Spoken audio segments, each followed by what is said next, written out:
अशोक कुमार साहू मो अरूपा ऑर्गेनाइजेशन रु आसी मालकानगिरी प्रथम थर पर स्टाडियम सामना पड़िया जो नुआगुड़ा रे आम सर्वभारतीय हस्तशिल्प मेला एवं मालकानगिरी वाणिज्य मेला बर्तमान चली गत 5 तारिख रु आरंभ हो आगामी 30 तारिख पर्यंत एटी चालू रहिबो। विशेषकर एठारे काठ काम आरंभ करी ब्रह्मपुर बड़ी पापड़ आचार आपणकर मध्य प्रदेश जबलपुर ड्रेस आइटम्स हलदी गुंड आपणकर कंधमाल हलदी गुंड जगत सिंहपुर धूपकाठी एसएसजी ग्रुप सब आसुचंती एवं विभिन्न प्रकार हाथ तैयारी जिनस एवं घर सजेवा जिनस उचित मूल्य रे आपण माने पाई परिबे। ए स्टाडियम सामना जो नुआगुड़ा रे जो स्टाडियम सामना पड़िया मिलूची एवं मीना बजार लगी दोली लगी ब्रेक डांस लगी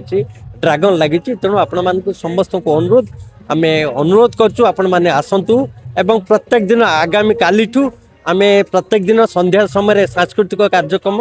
आगामी 30 तारिख पर्यंत चालू रहिबो। तेणु समस्त जिलावासी को आम अनुरोध करचु आपण माने आसंतु ए मालकानगिरी फायदे नियंतु। स्टाडियम सम्मुख पड़िया नुआगुड़ा रे चलची आमर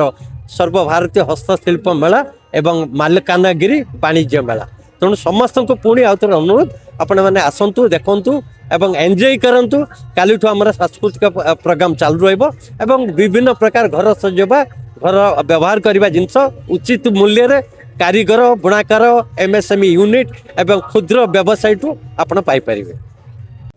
मो ना तृप्ति राय मालकानगिरी घर आमर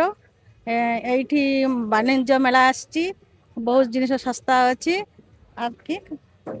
समस्ते आसतु आमर 11 रु 30 जाए मेला अच्छी सबू जिनिस सस्ता अच्छी समस्ते आसतु बढ़िया जिनिस आसची बहरमपुर आसची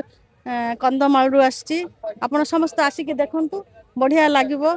सबू जिनिस सस्ता अच्छी मीना बजार अच्छी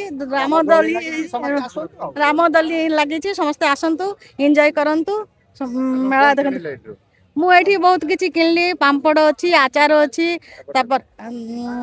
डाली अच्छी बहुत प्रकार डाली अच्छी ओडिशार बाहर समस्ते आसचंती समस्ते आसंतु मो मालकानगिरी वाणिज्य मेला बसची बहुत सुंदर कर सब सजैचंती समस्ते आसतु आप किए किए जानी ना गाँव भितर जानी ना साई परिषा जते अच्छा समस्त डाकिकी आणतु आसिकी देखंतु केते सस्ता सस्ता जिनिस सब किछि आसछि।